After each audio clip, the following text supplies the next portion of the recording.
Salut à tous, je suis ravi de vous retrouver aujourd'hui pour une nouvelle vidéo. J'aimerais commencer cette vidéo par attirer votre attention par les deux tableaux qui sont derrière moi et du fait que le décor a changé depuis plusieurs vidéos. Je vous montre les œuvres d'une femme qui s'appelle Dominique Pastor, qui est art thérapeute. J'ai déjà mis en lumière Dominique par une vidéo qui est intitulée « J'ai testé l'art-thérapie et la géométrie sacrée ». Et à nouveau, je vous montre dans cette vidéo les tableaux, les œuvres de Dominique. Si vous regardez cette vidéo, il y a de grandes chances que vous soyez dans un parcours de flammes jumelles. Et je vous invite à non seulement à visiter le site de Dominique pour regarder les œuvres, mais éventuellement à vous intéresser aux ateliers qu'elle propose. Dans la vidéo où je parle de Dominique, je montre le tableau que moi j'ai pu faire et je vous parle de l'effet que m'a fait ce stage d'un point de vue personnel en tant qu'homme. Et je parle de ma main gauche et de ma main droite. Je vous invite à regarder cette vidéo si vous ne l'avez pas fait, à visiter le site de Dominique et à peut-être vous aussi à faire un stage et à découvrir par vous-même ce qui se passe à l'intérieur et de voir s'il y a un écho ou pas. L'art-thérapie est un outil de développement personnel qui vous permettra par vous-même de trouver la réponse à certaines de vos questions, peut-être libérer des peurs, lever des doutes et de réaliser l'aboutissement de quelque chose. Vous verrez. Je vous en dis pas plus. Vous trouverez le site de Dominique dans le descriptif de la vidéo de l'art-thérapie et de la géométrie sacrée. Aparté terminé, aujourd'hui j'ai souhaité vous parler du nœud karmique dans le parcours des flammes jumelles. C'est une vidéo que j'avais annoncée il y a plusieurs mois, tout comme celle du karma familial des flammes jumelles que je ferai au moment où je pense qu'elle doit être faite. Du coup, le nœud karmique, par définition, le petit David va vous donner sa petite définition du nœud karmique. Un nœud, c'est quelque chose qui vient nouer, qui vient aussi stopper. À l'image du tuyau d'arrosage, si vous nouez un tuyau d'arrosage, s'il y a un nœud qui se forme avec le tuyau d'arrosage, l'eau ne coule plus, l'énergie ne passe plus. Un nœud, c'est aussi quelque chose qu'on va faire pour réparer. Un lacet de chaussure, qui se casse, pour le réparer dans l'urgence, et cette réparation ne peut être que temporaire. Au bout d'un moment, le lacet, il faut le changer parce que ça devient compliqué. On va faire un nœud avec les deux morceaux de lacet qui seraient cassés. Du coup, voilà deux définitions, on va dire, de ce que pourrait être un nœud. Et karmique, tout simplement, on va faire référence au karma, au passé, à ce qui était déjà été vécu par les vies antérieures. Un nœud karmique est créé de plusieurs manières et principalement de deux façons. La première, par le renoncement de l'un des deux jumeaux, qui fait que à chaque fois que dans une incarnation, lorsque les deux jumeaux n'arrivent pas à fusionner, je ne parle pas de se réunir, je parle de fusion, si dans une incarnation les deux jumeaux n'arrivent pas à fusionner, c'est par un obstacle, par un renoncement, par l'un des deux ou par une tierce personne, qui fait qu'à chaque fois qu'il y a une incarnation qui n'aboutit pas à la fusion, il y aura un nœud karmique qui va stopper les deux jumeaux dans leur cheminement. Du coup, l'un des deux va renoncer pour des raisons X ou Y, ou alors par une tierce personne. Un rival, un ou une rivale, quelqu'un de la famille, peu importe, une tierce personne vient foutre la merde, excusez-moi, vient foutre le bordel, et vient, elle, créer un nœud karmique, stopper les deux jumeaux dans leur cheminement vers la fusion. Du coup, chaque incarnation qui ne voit pas aboutir nos deux jumeaux vers la fusion est porteuse d'un nœud karmique.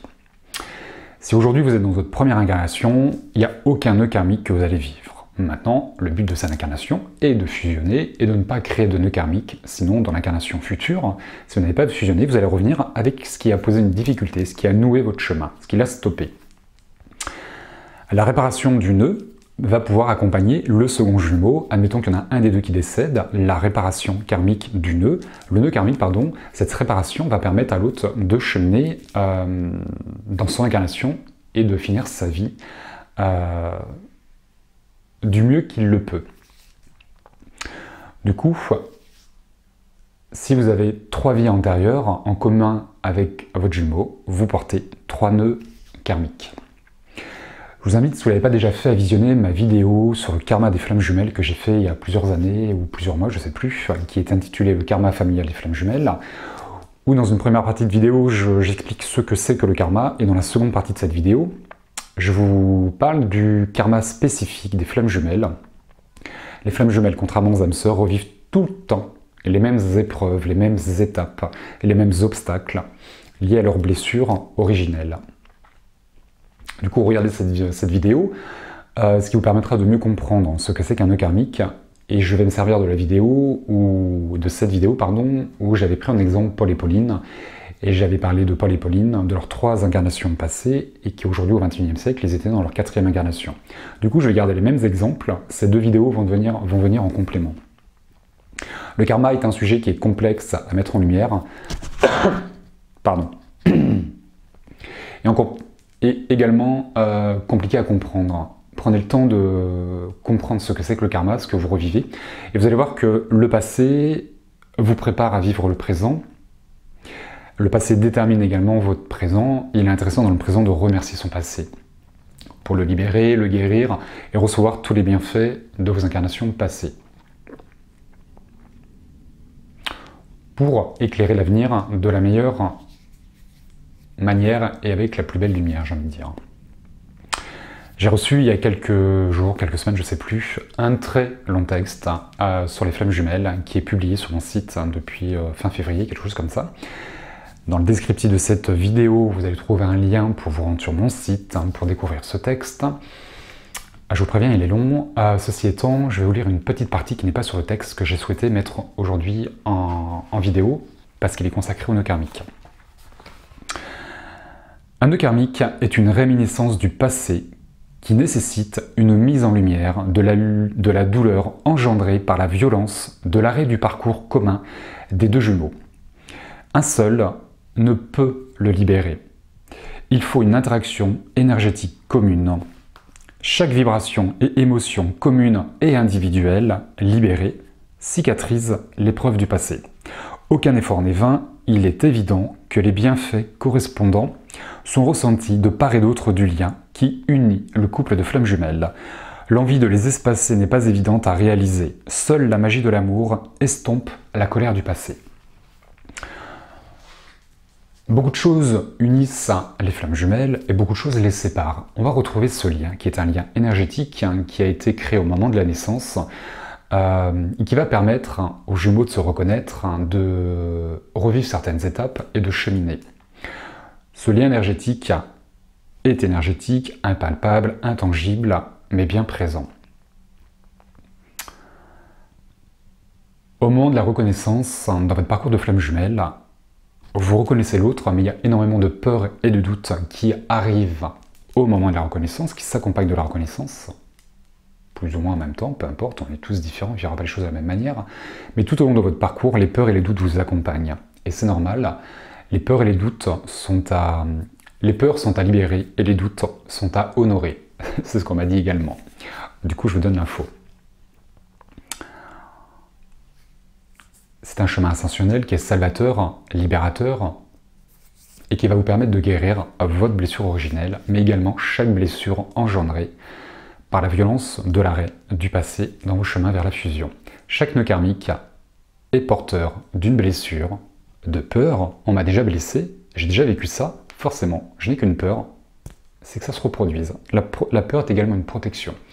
Et le doute de pouvoir y arriver. Tout se travaille en même temps. Ces vies antérieures sont imbriquées, ressortent d'une manière ou d'une autre. La plus récente peut arriver en premier, comme la plus ancienne. Peu importe, tout est imbriqué. Ces vies antérieures, ces nœuds karmiques, ces vies antérieures, on ne les revit pas pour souffrir, on les revit pour les guérir, pour les libérer et recevoir, accueillir tout le bienfait, toutes les ressources qui s'accompagnent de ces nœuds karmiques. Du coup, pour expliquer tout ça, rappelez-vous de Paul et Pauline qui aujourd'hui au XXIe siècle sont dans leur 4e incarnation. Ce qui sous-entend que les 3 premières incarnations, ils ont essayé de fusionner, mais ils n'y sont pas arrivés. Ce qui fait qu'il y a 3 nœuds karmiques chez eux, dans leur parcours, dans leur 4e incarnation aujourd'hui. Paul et Pauline, dans leur 4e incarnation, portent tous les deux 3 nœuds karmiques. La première incarnation, Pauline, pour des raisons X ou Y, se décourage et se suicide. Lorsque l'un des 2 jumeaux renonce, c'est pas de sa faute, c'est pas la faute de l'autre non plus. Est-ce qu'il est utile de trouver un coupable, une victime, de jeter la pierre à Paul ou à Pauline? Je suis pas sûr que ce soit intéressant.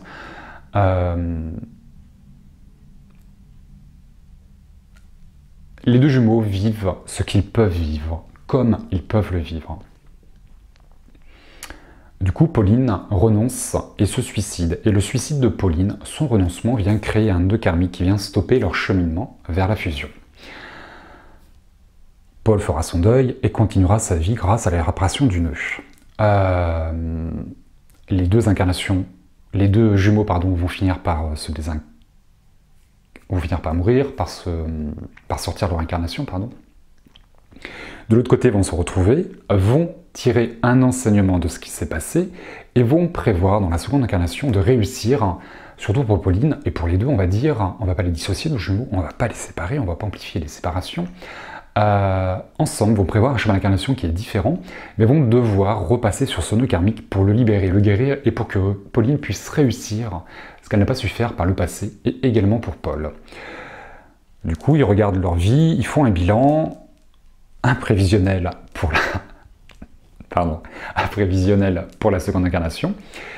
Et dans leur seconde incarnation, Paul et Pauline vont repasser sur ce nœud karmique et vont devoir le dénouer. Pauline, les deux auront des énergies qui vont être similaires et vont avoir l'impression de revivre quelque chose. Pauline va frôler le renoncement, elle aura l'impression qu'elle va mourir, qu'elle ne va pas y arriver, aura envie de se suicider, mais ne passera pas à l'acte. Elle va revivre la réminiscence du passé, qui sera extrêmement forte, extrêmement douloureuse, qui durera plus ou moins de temps.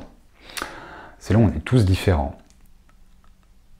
Mais elle va y arriver, puisqu'avant de s'incarner, dans leur plein d'incarnation, ils savent qu'ils vont passer par cette épreuve, ils ont toutes les ressources et toutes les clés pour dénouer, défaire ce nœud karmique. Ils vont réussir ce qu'ils n'ont pas su faire par le passé. C'est là où le passé est libéré et guéri. Du coup, leur cheminement continue, une fois qu'ils ont passé sur ce premier nœud karmique. Et toujours dans les exemples que je cite, Pauline renonce à nouveau, trop de peur, trop de doutes. Paul pas assez présent, trop silencieux, peu importe, rejet ou abandon. Les deux ont des difficultés qui fait que Pauline renonce et va se marier avec quelqu'un d'autre. Et je crois que j'avais donné un exemple que c'était la pression familiale de Pauline qu'il fallait absolument qu'elle se marie. Du coup, Pauline va se marier avec une autre personne qui fait que nos deux jumeaux ne peuvent ni se réunir ni fusionner et vont créer un second nœud karmique.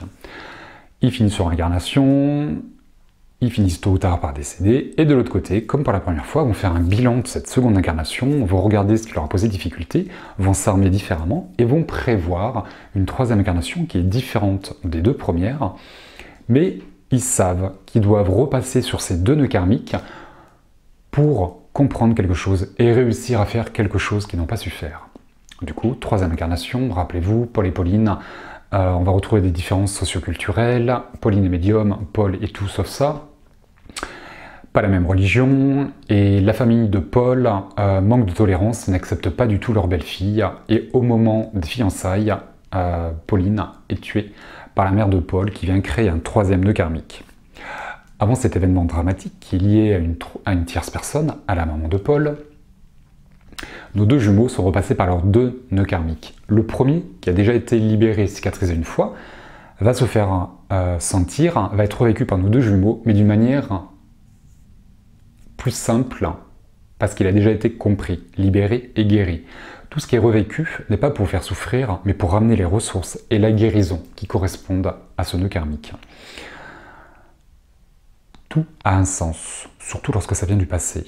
Ça vous apporte du négatif, mais surtout du positif. C'est en passant sur cette épreuve, quand je dis négatif, c'est la blessure. C'est pour vous rappeler de vos ressources et vous rappeler qu'elles sont à l'intérieur de vous, pour vous en servir. Une ressource, c'est comme un muscle. Il faut la travailler, il faut la réactiver, et il faut avancer avec. Du coup, dans la troisième incarnation, Paul et Pauline revivent ce premier nœud karmique, mais d'une manière assez simple. Le second, qui lui doit être libéré et guéri, va être le plus compliqué dans cette troisième incarnation. Mais puisqu'ils annoncent leur fiançailles, ils vont se réunir. Ce qui fait que ce second nœud a aussi été libéré et guéri par Paul et Pauline. Du coup, toutes les ressources viennent en apport dans cette troisième incarnation et leur permet d'annoncer leur réunion, ce mariage. Aujourd'hui, on peut très bien vivre hors mariage. il y a 200, 300, 500 ans, c'était plus compliqué de vivre hors mariage et d'avoir des relations sexuelles ou autres. On vit en fonction des époques. Ce qui était valable dans le passé ne l'est plus aujourd'hui. Du coup, les blessures, les nœuds, les difficultés sont différentes. Par contre, on va retrouver une similitude. Dans cette troisième incarnation, Pauline est tuée par sa belle-mère, empoisonnée. Paul va terminer son incarnation. Il y aura un gros travail de pardon à faire par rapport à la maman de Paul. Paul et Pauline devront lui pardonner. Cette dame va forcément partir dans un travail de rédemption. Du coup, le pardon, je pense que c'est pas l'ultime clé, mais une clé qui forcément est nécessaire pour travailler le karma, le libérer, le guérir et apporter une compréhension la plus noble possible, j'ai envie de dire. Le pardon est extrêmement salutaire, va vous permettre de guérir le passé et de le laisser dans le passé, de ne plus porter ces nœuds karmiques, ces douleurs et ces souffrances. Du coup, une fois de plus, troisième incarnation, où il n'y a pas de fusion, nos deux jumeaux décédés, désincarnés, vont faire un bilan, tirer un enseignement de ce qui leur a porté préjudice, et notamment qu'une tierce personne les a empêchés de se réunir. Paul et Pauline allaient se réunir. Après, il restait l'étape de la fusion. Rappelez-vous que la réunion et la fusion sont deux étapes différentes. Donc dans leur quatrième incarnation, ils savent qu'ils vont se réunir parce qu'ils ont déjà réussi quelque part à se réunir. Ils étaient quasiment arrivés. Du coup, ils sont beaucoup plus aguerris, beaucoup plus de ressources, moins de peur, moins de doute. 3 nœuds karmiques apartés, mais il y en a 2 qui ont déjà été libérés. Donc il reste un troisième toujours à libérer. C'est le concept, c'est le karma des flammes jumelles. Du coup, ils planifient aujourd'hui au XXIe siècle une quatrième incarnation où ils savent qu'ils vont revivre, porter ces 3 nœuds karmiques, mais ils ont toutes les chances. Ils savent dans leur cœur que tout est destiné, tout est prévu, orchestré pour se réunir et ensuite fusionner. Paul et Pauline, dans leur quatrième incarnation, vont revivre le suicide de Pauline. Pauline aura l'impression de mourir, aura l'impression de tomber aux enfers, de ne pas y arriver, trop de doutes, trop de peur, mais elle dépassera ça, elle sait faire. C'est la 4e fois qu'elle vit cette étape, donc elle sait faire.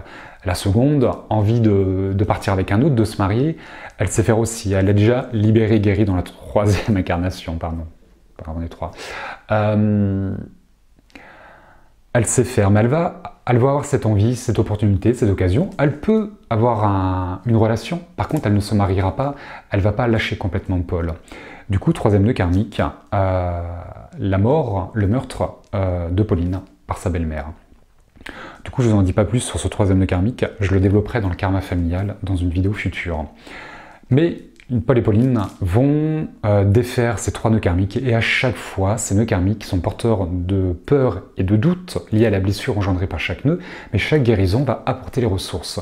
Du coup, Paul et Pauline, à chaque fois qu'ils passent sur un nœud, vont pouvoir bénéficier, une fois qu'ils ont compris, tirer enseignement du passé, recevoir toutes les ressources pour se réunir et fusionner. Du coup, dans la 4e incarnation, Paul et Pauline se réunissent et fusionnent. Et un joli happy end. Les nœuds karmiques sont là pour vous rappeler votre passé et pour réussir ce que vous avez fait défaut et empêcher à nouveau qu'on vous écarte ou que vous renonciez l'un à l'autre. Tout est merveilleusement orchestré et rien n'est laissé au hasard.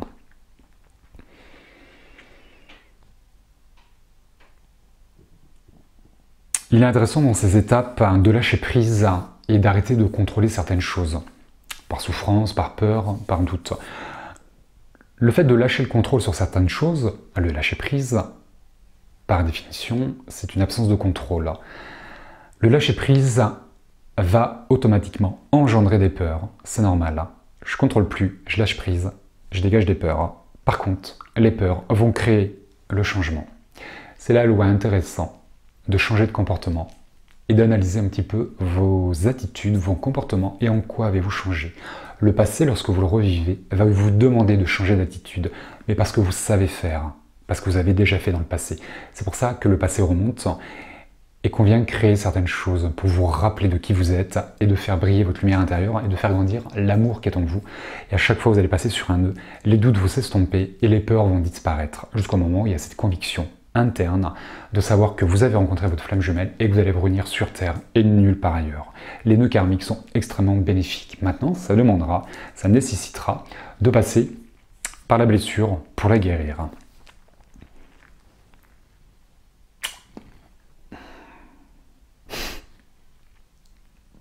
Vous êtes très nombreux encore à vous demander et à me demander si j'ai rencontré ma flamme jumelle. Si vous posez cette question, très personnellement, je ne comprends pas pourquoi vous posez cette question, mais tout est juste dans la vie.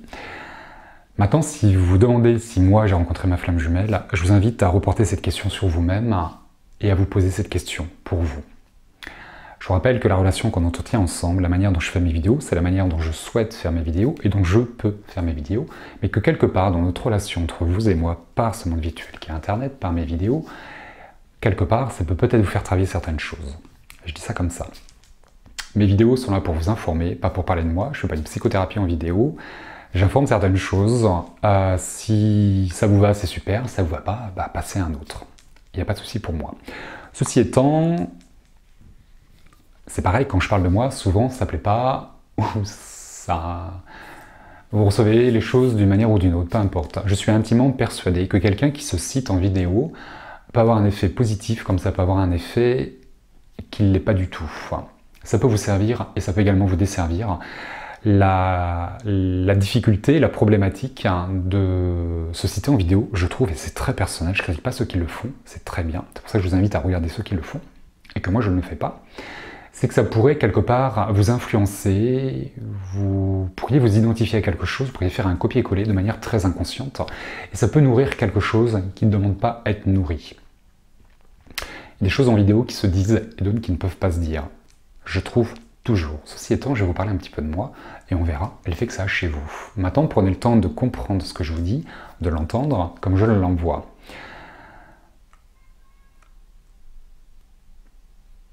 Personne ne pourra vivre la même chose que moi, et de la même manière, encore moins de la même manière que ce que je vais pouvoir vivre, car nous sommes tous différents. Pas le même passé, pas les mêmes peurs, pas les mêmes ressources, c'est normal. Ceci étant, moi, je vais... Alors, par quoi je commence?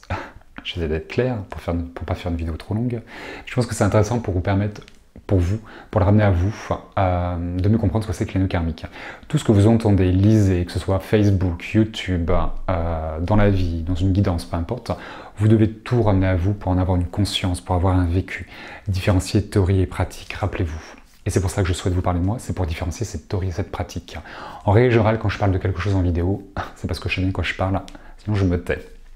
Ceci étant, je suis médium, ne l'oubliez pas, et que tout, alors que je suis guidé au même titre que vous, mais que ce parcours de flamme jumelle, moi on me l'a raconté. On m'a montré, par les visions, on m'a dit des choses, on m'a fait ressentir des émotions, qui fait qu'on m'a expliqué tout mon karma de flamme jumelle, tout mon passé de flamme jumelle, tout ce parcours passé et tout mon parcours à venir. J'ai reçu une théorie par ma guidance de ce parcours de flamme jumelle, passé, présent et à venir. Ça s'est fait dans le temps, et en fonction des étapes que je vivais, que j'avançais, en fonction de ce que j'étais capable de comprendre et de recevoir, ma guidance m'a informé sur le passé et l'avenir. Comme d'autres médiums, comme vous, par les synchronicités, par des rêves ou par des flashs. Ceci étant, lorsque moi on m'a montré mon karma, ma vie antérieure avec ma flamme jumelle, j'ai eu beaucoup d'émotions. Forcément, vous allez entendre des choses, vous allez voir des choses, des vies antérieures, qui fait qu'il y a des émotions qui se dégagent. Et en fait, on m'a informé, donc j'ai reçu une théorie de mon parcours, et j'ai cru que je l'avais vécu. Parce que, à chaque fois dans cette théorie, j'ai dégagé une émotion. Et je pensais en fait avoir vécu, libérer mon karma. Mais je n'avais que la théorie, il me manquait la pratique. Le karma se libère en vivant des émotions naturelles. Si naturellement, on vous dit ce que vous allez vivre, un petit peu c'est gâché, c'est pas authentique, ça manque de naturel, et l'émotion n'est pas vécue totalement, elle n'est pas intense, elle n'est pas ce qu'elle doit être. Par exemple, si je me cache derrière une porte en me disant attention je vais te faire peur, quand vous allez passer vous n'aurez pas peur, parce que vous savez que je suis derrière la porte et que je dois vous faire peur, du coup ça ne fonctionnera pas. Par contre si je me planque derrière une porte et que je vous dis rien, au moment où vous allez passer, je peux vous faire peur. Vous allez sursauter, vous allez crier, vous allez avoir ma tête, vous allez avoir peur. Il y a une émotion qui est vécue de manière naturelle. Le karma, les vies antérieures, on nous informe uniquement, on est capable de comprendre les choses. Sinon, l'émotion n'est pas libérée comme il le faut. Du coup, moi, je m'étais dit, c'est bon, ok. Il y a eu un moment dans mon parcours, je me suis dit, mes vies antérieures, c'est bon, vous me les avez montrées, je les ai entendues, j'ai vécu les émotions, j'ai compris. C'est terminé. Et dans ce parcours, je vais évoquer 2 nœuds karmiques pour étayer tout ça. Et du coup, comme j'avais théorisé mon karma, j'avais libéré des émotions, je me dis ok, c'est bon, karma, c'est fini, j'ai autre chose à travailler, guidez-moi. Ok, ça marche. Ce qui fait que le premier nœud karmique, quand je suis passé dessus, j'ai pas compris, c'était un nœud karmique, et c'était parfait. Ça m'a permis de vivre des choses naturellement. Cette période où vous repassez sur un nœud se vit sur plusieurs mois, plusieurs semaines. Maintenant, la grosse difficulté, elle est très intense pendant un laps de temps qui est très court. Moi, personnellement, ça a duré 24 heures. Mon premier nœud karmique, j'ai été extrêmement mal pendant 24 heures. J'ai eu une attitude que je ne comprenais pas. Des mots qui étaient en moi. Je me disais, mais c'est pas moi, c'est pas possible, c'est pas mon attitude. Une attitude de renoncement, j'y croyais plus, je me suis leurré, je me suis trompé. C'est extrêmement compliqué, j'ai extrêmement souffert pendant 24 heures. Maintenant, au bout d'un moment, ce que je me rappelle le plus, c'est que mon corps a parlé. C'est tout mon corps qui criait, tout mon corps qui avait mal, mon âme, qui passait par mon corps pour exprimer quelque chose, tous ces cris de douleur, pour les libérer et pour revivre ce nœud karmique. C'est extrêmement compliqué. Donc une étape qui dure sur plusieurs semaines, plusieurs mois, suivant les personnes. Et moi, 24 heures, ce premier nœud est extrêmement intense, extrêmement douloureux.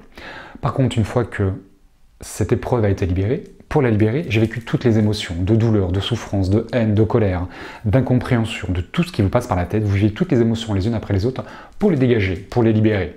Quand vous mangez quelque chose qui vous brûle l'intérieur, il faut que ça sorte. En haut, en bas, il faut que ça sorte. Là, c'est pareil, et pour que ça sorte, il faut les digérer, il faut les vivre, ces émotions. Et au bout d'un moment, vous sortez de ce nœud karmique. Et le gros avantage de ça, c'est que vous ressentez tous les bienfaits, toutes les ressources d'avoir libéré ce nœud karmique, de l'avoir revécu. Et moi, ce premier nœud karmique m'a levé le doute qu'on a tous, est-ce que j'ai bien rencontré ma flamme jumelle? Et en plus, deuxième effet qui se coule, j'ai été convaincu à l'intérieur de moi, par les cris de mon âme, par les cris de mon corps, qu'on se réunirait sur cette terre, dans cette incarnation, et nulle part ailleurs, et à aucun autre moment. Ce premier nœud karmique m'a apporté cette délivrance et cette conviction interne. La seconde fois, la période a toujours été plusieurs semaines, plusieurs mois, je ne sais plus. Pardon, et ça c'est propre à chacun. Et cette intense période de douleur a été plus longue, ça a été 48 ou 72 heures, je ne sais plus. Et dans cette étape, une fois de plus, il y a eu des mots, il y a une souffrance qui n'était pas moi, une attitude, je ne me reconnaissais pas.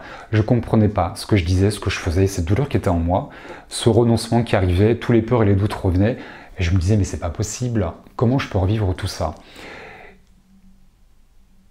C'est extrêmement compliqué pour moi de vivre tout ça, et j'y suis allé, j'ai pris mon mal en patience, et là aussi, j'ai vécu les émotions les unes après les autres. Au bout d'un moment, tout s'est éclairci, tout redevenu logique. J'ai perdu pied complètement à chaque fois, et à chaque fois je me disais, mais c'est pas logique, ce que je vis, ça n'a pas de sens par rapport à ce que j'ai déjà vécu, par rapport à ce qu'on m'a informé, ce que j'ai compris, ça n'a pas de sens, ça n'a ni queue ni tête.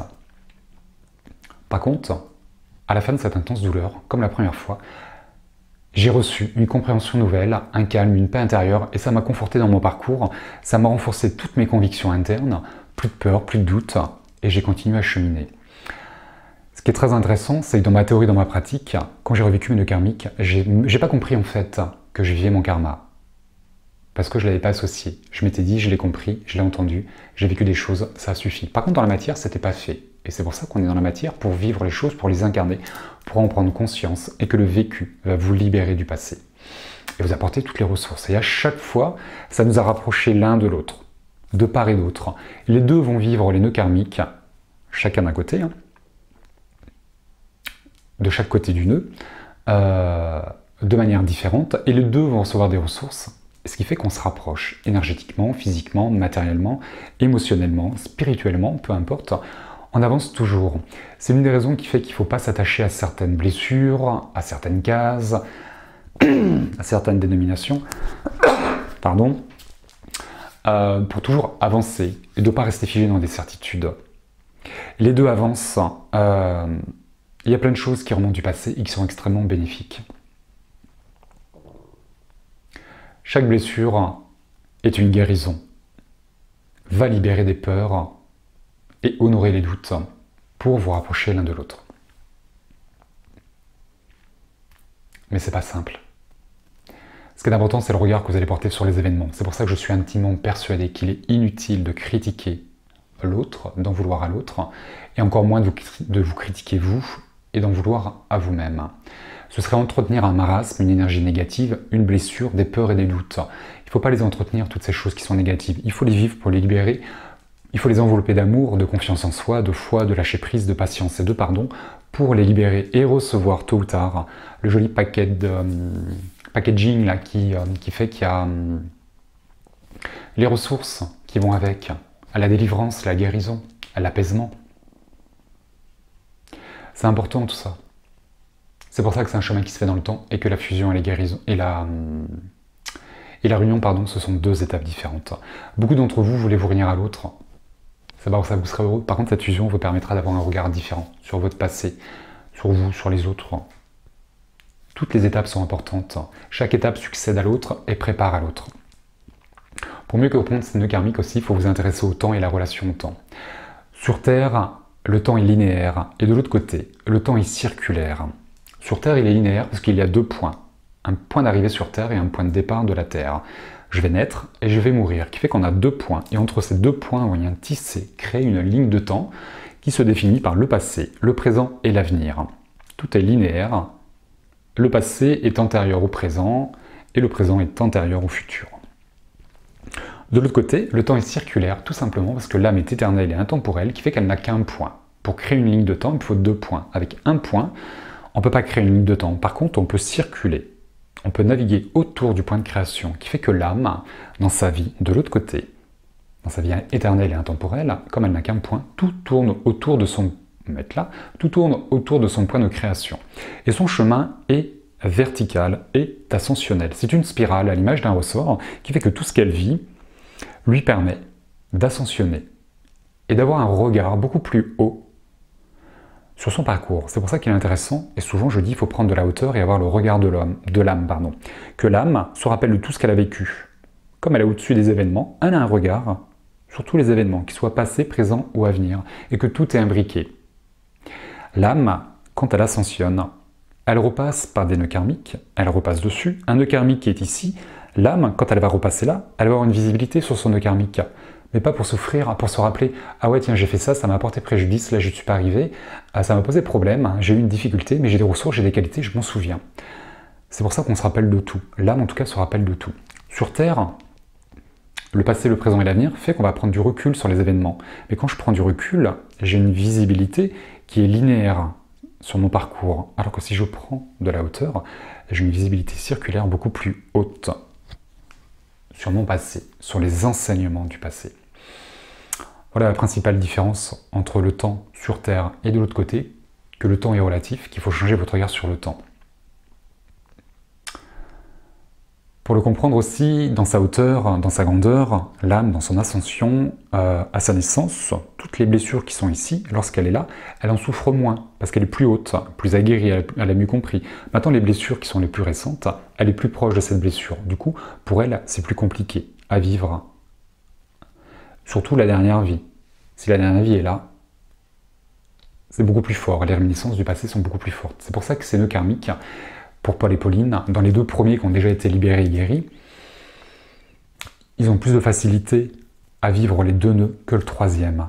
Aujourd'hui, dans vos difficultés, pour mieux les comprendre, est-ce qu'elles résultent de la première, de la deuxième ou de la troisième incarnation? Est-ce que vous ne repassez pas plusieurs fois, c'est possible aussi, peut-être, j'en sais rien, sur le premier nœud? Est-ce que vous avez bien compris la difficulté? Est-ce que vous avez dégagé les bonnes émotions? C'est intéressant de vous poser toutes ces questions pour mieux comprendre votre histoire.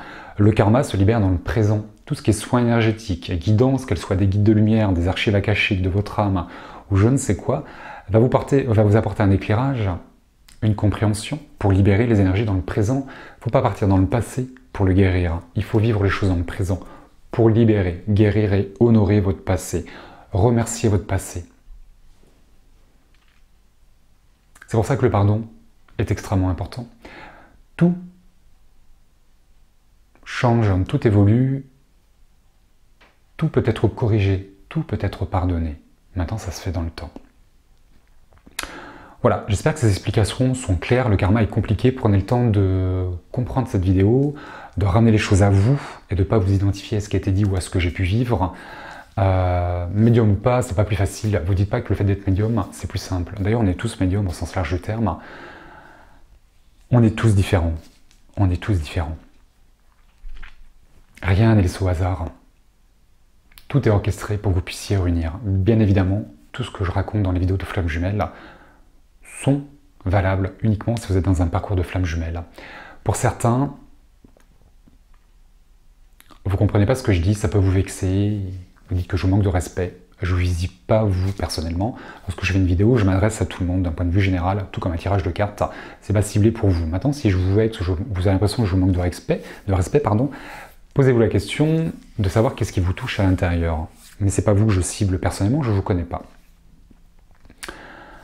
Maintenant, il y a plein de choses à comprendre, il y a plein de choses à honorer.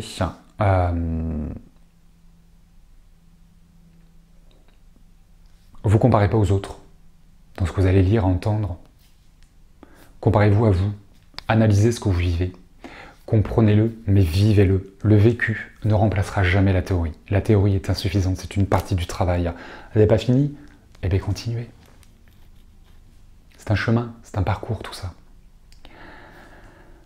Vous êtes reliés de cœur à cœur par ce lien énergétique, par vos âmes, par vos guides. Tout est structuré, tout est organisé, orchestré pour vous mener l'un vers l'autre. De la plus belle des façons. Maintenant, il y a ces nœuds à libérer. C'est possible. Si certains y arrivent une fois de plus, pourquoi vous n'y arriverez pas? Est-ce que vous êtes dans votre première incarnation, dans la 5e? Je suis intimement persuadé. Personne ne m'a dit le contraire. Et dans vos consultations, j'ai pas relevé énormément de vies. On ne peut pas avoir 30 vies avec son jumeau. Ça fait beaucoup, je trouve. Déjà, 3 nœuds karmiques, pour Paul et Pauline, il faut les libérer. Imaginez si on avait 29 à libérer que vous portez. 2, 3, 5, 8, 10, j'en sais rien. Par contre, à chaque fois que j'ai pu relever des choses, il y avait très peu de vies en commun. 2, 3, 5, 10, j'en sais rien. Mais c'est déjà beaucoup, je trouve. Maintenant, dans quelle incarnation êtes-vous? Ce qui est important, c'est que vous soyez bien dans son incarnation, que vous soyez bien avec vous-même, pour ensuite être bien avec l'autre. Pour monter au plus haut dans votre parcours, peu importe. Et si vous êtes trompé, on s'en fout. C'est pas important. Ce qui est important, c'est le moment présent et d'être bien dans ce moment présent. Je dis ça comme ça, on s'en fait ce que vous voulez. Voilà, je ferai dans je sais pas quand la vidéo sur le karma des flammes jumelles, le karma familial des flammes jumelles, qui vous permettra aussi de comprendre que la famille a une incidence et une importance dans votre cheminement, quelle qu'elle soit. Et la vôtre, et celle de l'autre, c'est évident. Voilà, je vous embrasse bien fort, je vous dis à très bientôt pour une prochaine vidéo, et d'ici là, prenez soin de vous.